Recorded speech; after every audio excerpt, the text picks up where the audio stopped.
are you doing, Saqib? I'm all right. I'm sitting in my living room. I'm about to leave for Goa in about 2 days. I start something new. So yeah, exciting times, yeah. And it's very hot in Bombay. It's about 40, 42 degrees, I feel. It's insanely hot. No, it's actually quite cold in London, so... London's always lovely. I love London. And it's one of my favorite cities in the world. I know, yeah, and you've had a great history with London. I think I've been there. I've shot for 4 films there. Yeah. And I've stayed there like for the barring these last 2 years of COVID. I think for the last 5 years before that, I was going to the UK every year in the summer and shooting something there. It's it's one city I love going back to. I know a lot about the city. I know a lot about the nightlife in the city. So yeah, I kind of really like going back to London. Well, London welcomes you with open arms next time we do turn up. Very soon, hopefully. Inshallah, I think I have a couple of trips planned this year. So you will see me in London, hopefully. Oh, cool. Well, firstly, I'd just like to welcome you to Mimi Meets. I'm Movie Mad Mimi. And I've always admired your work for years, Saqib.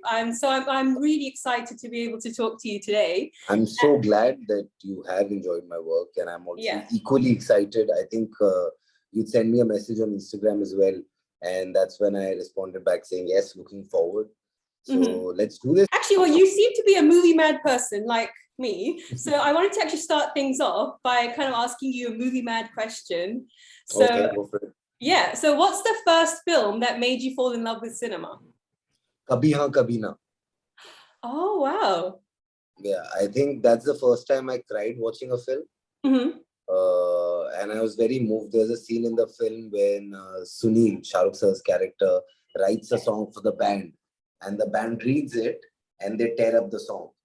And that's the first time I felt hurt while watching a film and I started crying. So I think it has to be Kabhi Haan Kabhi Na.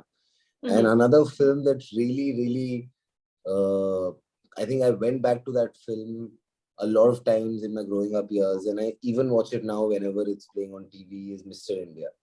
I think it's the best superhero sci-fi film. So filmy, I love it. Yeah. That's so these 2 films, I think, have had a huge impact on me becoming an actor or falling in love with movies. So is that kind of what inspired the young Saqib Saleem to become an actor? No, it took me a lot of convincing, as in I had to convince my own self that I could become an actor. The initial, when you're growing up in Delhi, we don't come from a film background and going to Bombay, becoming an actor is a huge thing. Like that thought only doesn't pass your head. You're like, okay, great, I want to do that, but will I be able to do that? It's just sounds very far-fetched. So it took me a while. I don't think me watching these films made me want to be an actor. I think, and I'll be very honest about this, I think we all want to become actors initially because we want to be famous.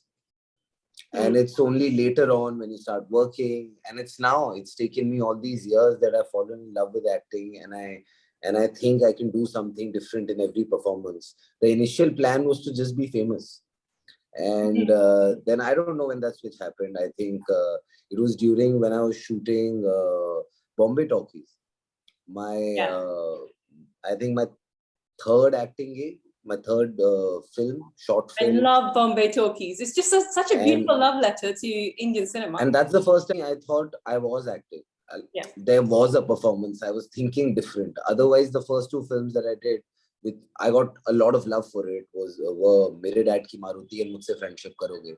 Yeah. And I got a lot of love for it, but I just felt like I was an extension of my own self in those films. And I was just playing a version of me. And it's only when I was doing Bombay Talkies, I realized this guy is in me. Yeah. I can't, okay, there isn't anything that I can relate with in terms of a character. And that's when I really started figuring out, how different things can be done. This line can be said differently and it means different. So I think a lot of opening up of things in the head started happening. And then gradually, I think the process and I'm all about the process. And I may have taken about 10, 11 years to reach where I have, but I still feel I'm getting started. And I still feel I have a lot to learn from everybody I work with. And I've been fortunate enough to have worked with so many inspiring people in my life who've, whenever I felt low on energy or fire, I see people I'm working with, actors, directors, everybody, technicians, and I see the fire they have in them and how they really want to do it. And I feel like, okay, what is wrong with your fire? It helps me ignite my fire again. So I think it's a continuous process. And I feel like the day I've achieved everything, I'll stop acting. And because the idea is to keep learning and becoming better. And what is the fun if I realize one day I wake up and I be like, I can't get better. That's the most, I don't know, that's not a good place to be in, right? You always want to have some scope for improvement. You always want to surprise people or do something different every time. If I'm going to be repeating myself every time, then there is no fun.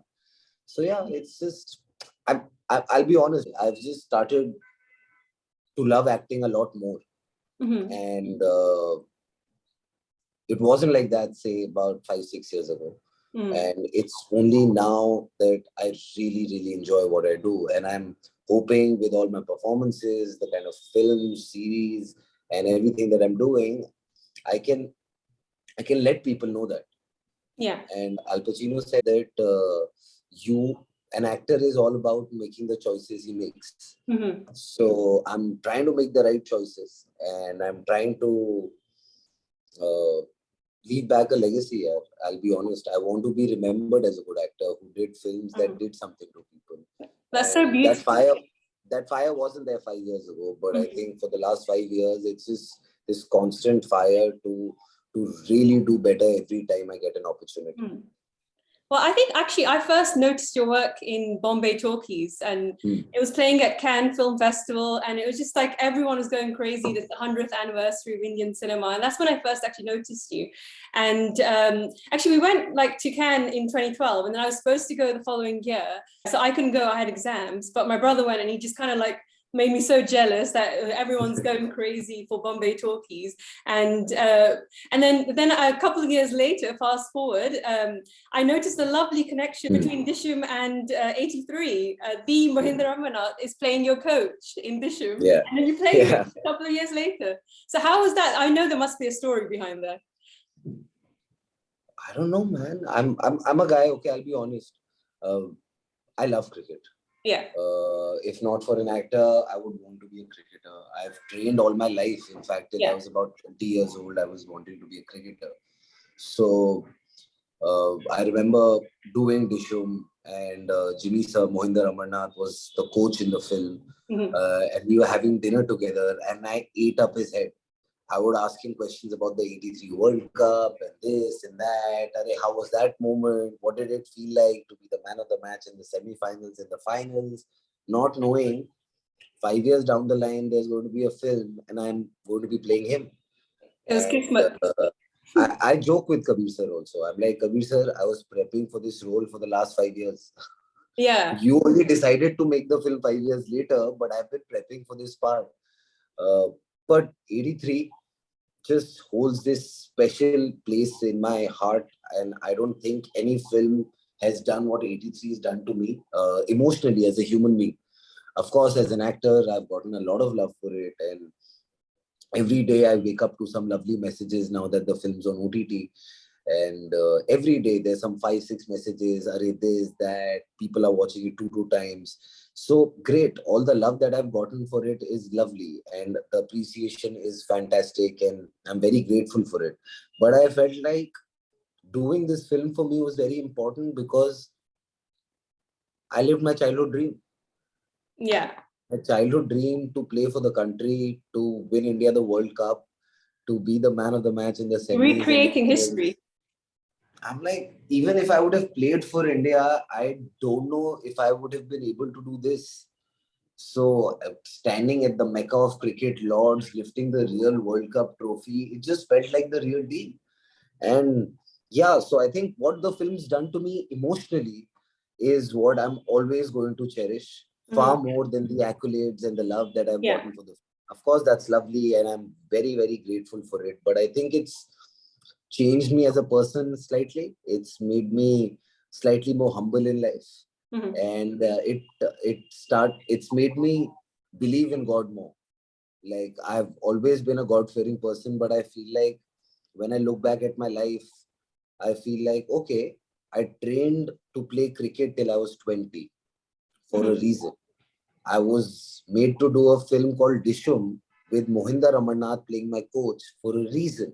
There is a larger screenplay that somebody else has written. It's writing, and yeah. It's beautiful. And it's beautiful. It has plot twists and emotional twists and angles and this and that. And it just made me believe in God a lot more. And I'm just very thankful that I got to be part of a film like 83.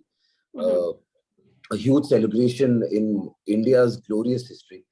I feel like this is the first time that India became world beaters, that we came on the sporting map of the world, and people started looking at us. So they say that in India, there was life before 83 and after 83. Because 83 was such a defining moment in the history of the country.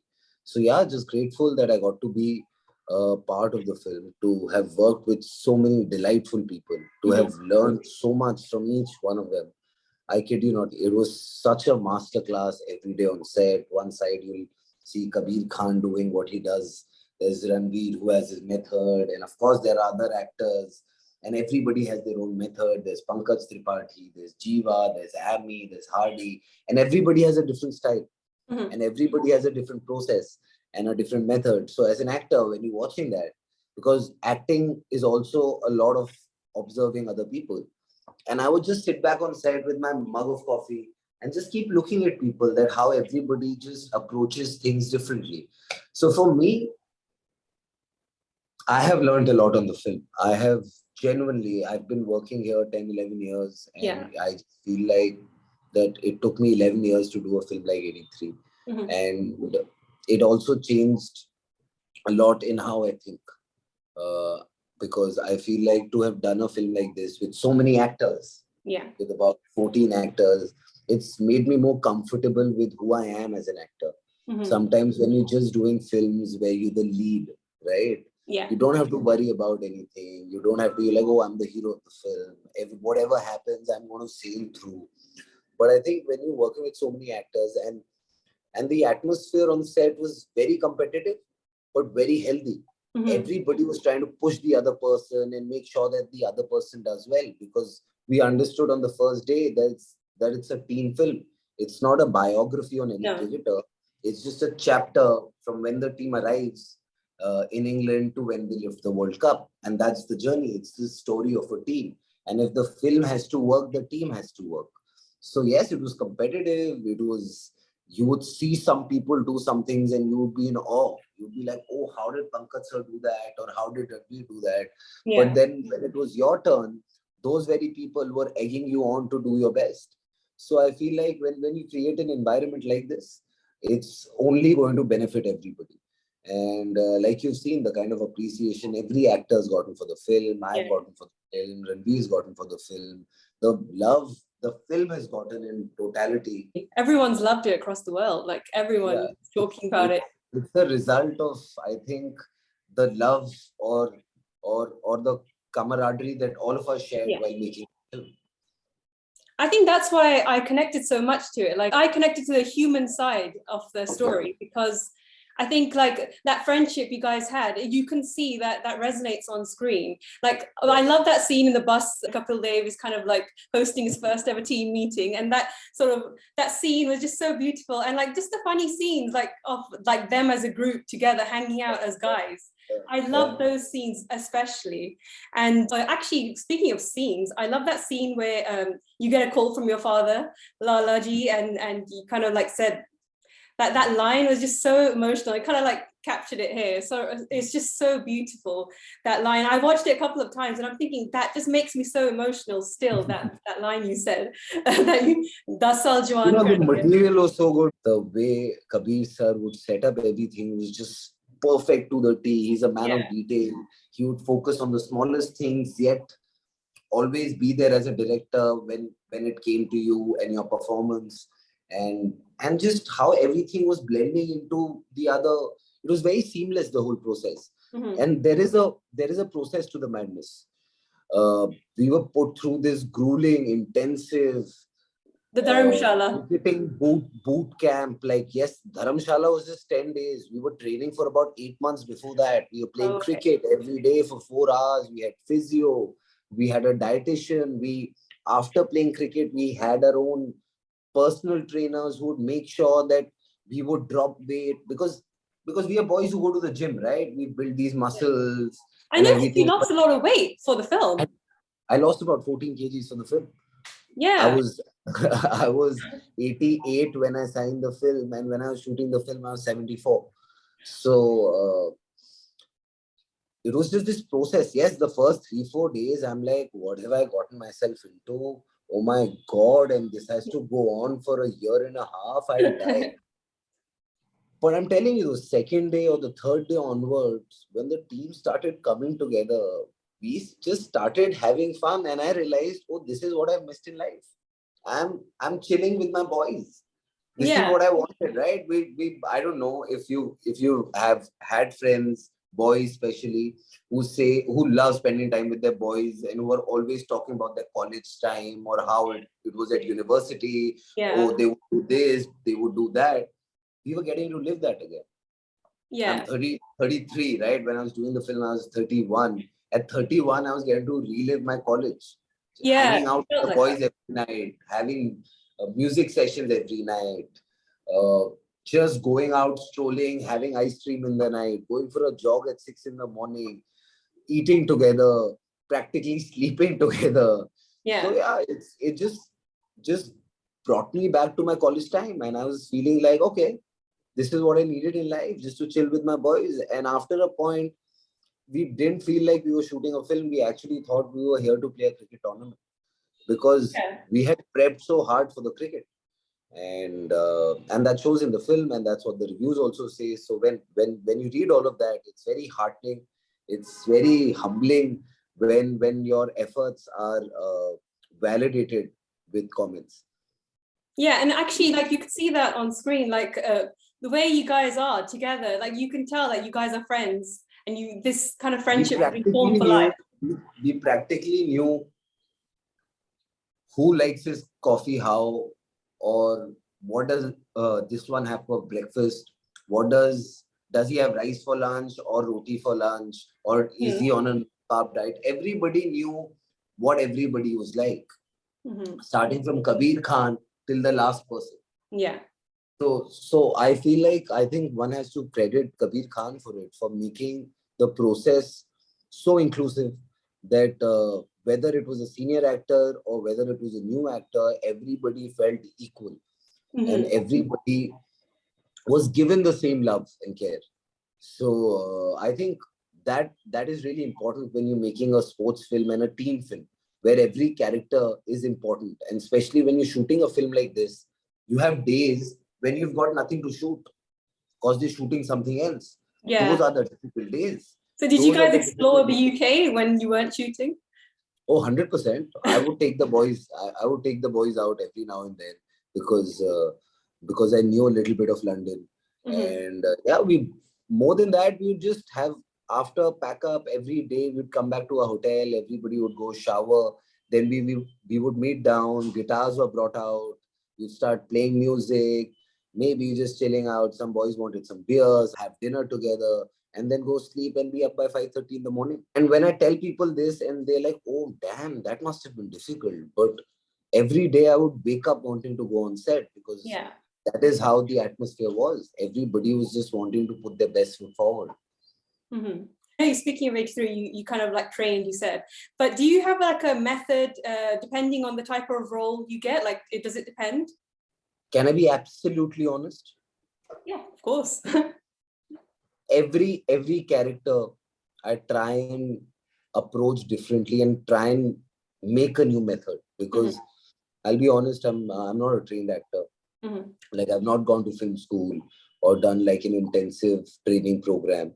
Yes, I've done my share of workshops here and there, worked with certain theater actors, but every time I try and explore something different. So there is no fixed structure as to how I approach it. The only thing I do, which is the same in every case, is that I read the script at least 20 to 30 times and make sure that I understand every word, what is being said, and I understand the script. And then just I keep writing and talking about the script with my director, with my other actors, just to get clarity on how they are seeing it, how I am seeing it. And then slowly and suddenly you start getting into it. It's I can't put a structure to it. Some days it happens within a week, some days it takes months. I'm supposed to start a series now from the 11th of this month. I'm still finding my character. I've been finding it for a month. And I'm hoping until the 11th I find him. So it's every film, every series, every character is very different. Sometimes, like I said before, you have to play an extension of yourself. You're doing some films where you have to concentrate on the comedy of the film. But then there is that you sink your teeth in and you go deeper in finding that character, who that person is. And like I'd done a series called Rangbaz. Yeah, I love Rangbaz. And I was playing a gangster in it. I'm not a gangster. I've not even hit anybody in life. How do I play that? And then I would just keep reading the script, keep talking to my director. I was supposed to shoot in Lucknow, and so I went there about 10 days before shoot. I would just hang out at tea stalls, just hang out, look at people. Yeah, you got the dialect perfect, I thought. Worked on the dialect for a very long time, for about a month, trying to make sure that I sound like a guy from there. Because the other actors who were cast with me were from UP. So they didn't have to work on the dialect, and it was very natural to them. And for me, it was alien. But I had to look like I was one of them. So we had to... In the 90s. We had to make sure we are on the same level. So I went to Lucknow earlier. I was there, I was hanging out. I would just stare at people randomly of how they're sitting or how they would talk on the phone, how would they keep their hand. And people would be, and I would click pictures of them. And then what I do is I come back wherever I'm staying. If I can take printouts of pictures, I surround myself with pictures and I keep looking at them and be like, okay, this is who I need to be. Okay. And I don't know, then subconsciously you pick up something and consciously you pick up certain things. And then somehow both of those things come together. Sometimes it works, sometimes it doesn't. It's a hit and trial method. I don't think anybody's got it covered. We are all trying. All trying to do better, be better. But I feel like till the time you have that fire in you to do better, you'll find better. So just it is about keeping at it. Like never try and fake anything. If you're not feeling it, don't try and fake it. Don't try and fake it. Try and feel something. Try and find something in a scene. That's what I've also understood in the last few years. I saw a short film of yours, Ahmed. Like, did you train and cut it? Oh yes, there was about a week of training, to be really honest, not much. I was very nervous about the dance because I'm not a natural dancer. I'm a boy from Delhi who dances at weddings. Punjabi music, probably. Yeah, Punjabi music. We're North Indian people, right? We love doing the bhangra. But when you tell us we have to do all of this, it becomes difficult. We don't have the nazakat to do all of this. So I trained for about a week, I think. But then I had this person who was with me, who was very strict because she was a purist and she wanted to make sure that we get the dance right. So we kept trying till she wasn't happy. After a point, I didn't care about how the director was feeling. I was like, how are you feeling about the dance? So but can I be honest? I enjoy doing this. I feel like being an actor helps me pick on things that I never paid attention to while I was growing up. It is enriching me as a human being. I remember I didn't know how to swim when I became an actor. I learned it for a film. And if not for a film, I don't know if I would have ever learned it. When I did my first film, second film, I didn't know how to ride a bike. Oh, really? I learned riding a bike before that. And so I'm feeling like sometimes being an actor is also making me a more complete human being. Is me trying to to me wanting to pick up on different things. And I'm always this ki, acha, find me roles where I have to do something that I don't usually do. And this is my brief to my team, to everybody I meet. I'm like, find me something that will make me learn something new. Whether it is a new dialect for that matter. Like I'm doing this series that I was talking to you about. I'm playing Goan. So I'm trying to work on a Goan accent, but trying to make sure that we don't go into a caricature Goan. Yeah. So yeah, there's this thin line that we're trying to work on. So hopefully we'll create something. Let's see. That's so cool. And actually, I've admired your work and also Huma's work for years. And I wanted to actually tell you this. Like you have a sibling bond with Huma, I have the same bond, exactly the same with my brother. You feel like killing your sibling sometimes? Yes, all the time. I'm the younger sibling. We have the same bond. We have the same bond. Agree. I'm the younger sibling, so my brother's a few years older than me. But like we go everywhere together. We come as a pack of two, and I just thought like it was just us. But then when I noticed you and Huma seem to be kind of joined at the hip. It's sometimes irritating, but that's the way it is. We even joke about it that even if we get married, I think we're going to stay together. I said the same. Like, to my brother. We'll take a big house. We'll take a duplex kind of a house. I'll take the ground floor. You take the upper floor. But we still stay together. And so yeah, I hate to admit it, but I think I really, really, really love her. So yeah. Same. Like I felt the same way. I was thinking like, is it just us? Because we always do things together. We're always like watching films together. We now work together, and it's like I'm thinking like, is it just us? But then I notice you and Huma seem to have the same bond. So do you kind of like motivate each other when it comes to picking a role or prepping?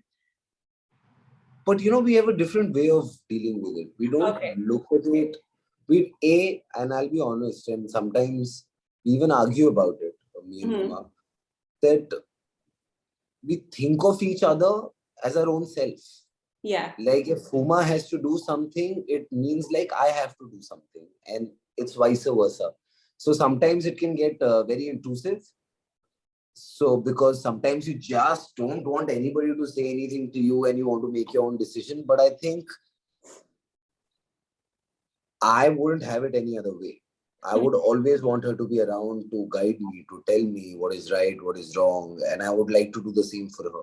Because I feel like we both are in the same profession. We understand the difficulties that come with it, the struggle that comes with it, the success, the failure that comes with it.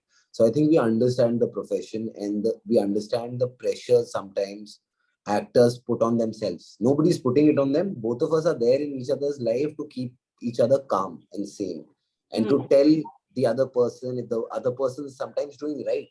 You have to tell the other person you're doing right. Sometimes you need that confidence. And sometimes when that person is going horribly wrong, you have to call a spade and tell the person, this ain't working. People are going to, because you're an actor, there are people who'll say all lovely things about you. But the fact of the matter is, this decision of yours is not working. So I think me and Kumar try and keep it very transparent when it comes to all of this. We told each other this on the first day when both of us were actors, that there will be people who will always say lovely things about the both of us, but we'll always be honest to each other, and that's what we try and maintain all the time.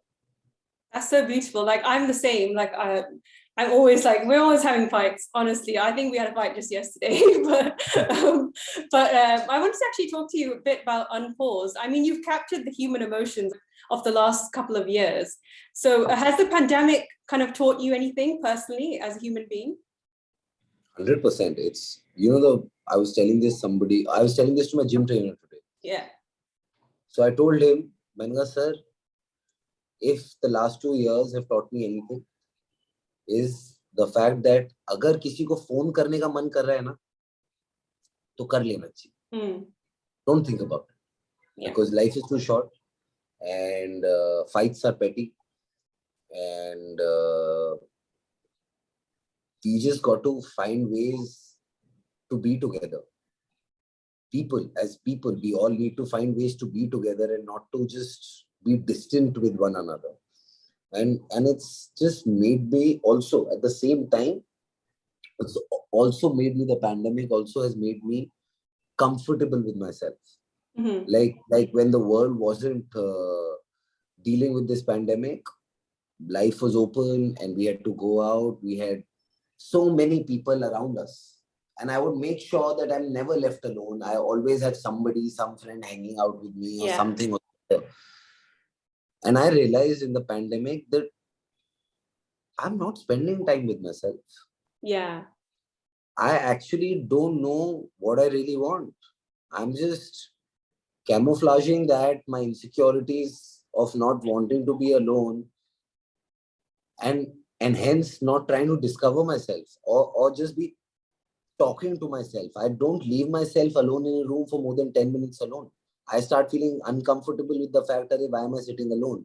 Either I'll be on my phone or I'll start watching something. But if somebody told me I don't have my phone or television and I just had to sit on the sofa and be with myself for 10 minutes without any outside stimulus, would I be comfortable? Maybe not. But now you put me in a room without my phone for 2 hours, I'm fine. I'm okay being with myself. So I think the pandemic has taught me the importance of people, but also the fact that I need to be alone. Sometimes I don't have to keep surrounding myself with people just to be comfortable. So just to be comfortable with your own self and just to not have grudges with people. And I think that's what I loved about Unpause. Like here I am kind of relating to a bunch of thieves like Chandan I have nothing in common with, but I'm relating to it. And that's Stop lying. You were a thief in your past life. You were a thief in your past life. Stop lying. Maybe I was. Yeah, maybe I was there. Yeah, you never know. And actually, I must say, I've enjoyed like watching your videos during lockdown. Do you know like the videos you used to do? Saqib kya pakara hai? Like, that was just me out of boredom. And but also more importantly, it was about things. I feel like as an actor, more than just we should use our social media more appropriately. We should talk about things that need conversation and not about just one random selfie, sun kiss selfie, hashtag, love my day, love my job. I think people look up to us. People look up to us and we need to tell them who we are and what we stand for. And it was just one of those things that I had little time to myself. And I have this diary where I think I have written everything I felt in my life. Every day I wake up, I write 2 pages, just random scribblings.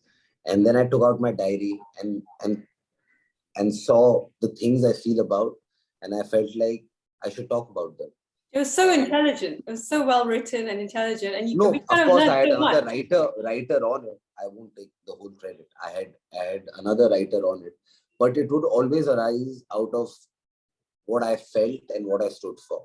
And I had fun making them. And but I don't know if I will get now time like that to script stuff, write stuff. When you do, please, I request you to make some more. I think they're so good. Like I really enjoyed them, and especially Insani. That was my favorite. That was just this song that it wasn't even a song. I just wrote it because something of that sort happened with me. Oh wow! So all the other stuff that you see lately in the second lockdown is all written by me. In the first Saqib Kya Pakara is, I had another writer with me who was writing. Yeah. But I think you should do more of them because I think they're so well informed, and you're using it for a good cause. Sometimes I feel I should. I'm also an actor. I should act more and do more films rather than concentrating on these videos. But sometimes you feel like talking about certain things and you can't stop yourself. And as an actor, as an artist, you feel like the best way of expression is poetry or is just random thoughts and just put it out there and let people get what they want to get out of it and don't worry about it. So it's something that I enjoy doing, but I don't know how much of it of that I can do at the moment. Yeah. Don't you feel like there's constant pressure about this social media? You need to post this, I know. That. Everyone's checking followers and it's just like it's just frustrating. I remember my manager told me today, like, "Arey Saqib, post something on Instagram." I saw you said, I saw your story. I'm like, dude, what do you think? I don't want to just put up a random picture. If I have something important or something meaningful or something that I resonate with, I will. But yeah, I feel like the social media pressure needs to stop. Yeah. This how many followers you have, how many likes you get. Yeah. Job It's primarily. so superficial. It's just Of so course, there are yeah. influencers and social media stars. They need to worry about it. We are actors, and our primary job is to act. To work And on your craft. we should just focus on that first. Yeah. And then worry about all these things. Well, thank you so much. I've loved chatting with you today. And I just wanted to say, like, a Ramzan Mubarak also. But Ramzan Mubarak to everybody watching this video, sending you lots and lots of love, and Eid Mubarak in advance. Yes, and a happy birthday in advance. Your birthday is coming up on Friday. Thank you. Yes. And may you continue to bless us with more beautifully iconic performances, because I've really enjoyed watching your work over the last 10 years. And hopefully we can chat if you do come to London, like you said. 100%. I'll look you up. Yeah, of course. Yeah, we can go sightseeing, or we can go to Lord's Cricket Ground. You take me on a London darshan. You show me places darshan, yes. that only the locals know, not the touristy spots. Yeah. Okay. I'll think of something. I'll let you know, and we can do like. Oh, actually, I have just thought of something. There's a really cool place. I'll tell you later. But thank you so much. It's been a pleasure talking to you, Mimi. You take care of yourself and stay as mad as this always. I know, I'm gonna be as mad as always. And actually, and I hope you stay as movie mad as well. Lovely talking to you. You take care of yourself. Bye. Bye.